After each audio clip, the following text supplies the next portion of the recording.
za hun ro pui a thu puanin a lo oma a lo theng mo si a hun dik na tel na siam thar le na mi chu a ser le sang om lo khan dai le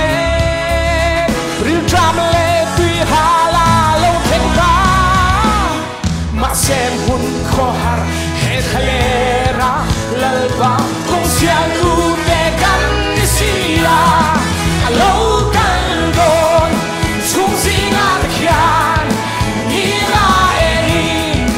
tong ro tri le lal li swa san dang tu ni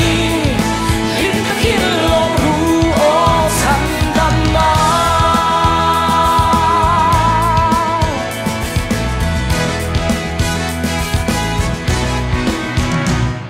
Ani Ezekiel hun chu ru ro po ti sa in lo kha hey hi chia lo David hun chu temple siam thar le ba ni chu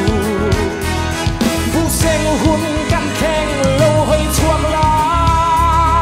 lal ba hwa na min zo don ta a seng khom tu ra ami roi te kan li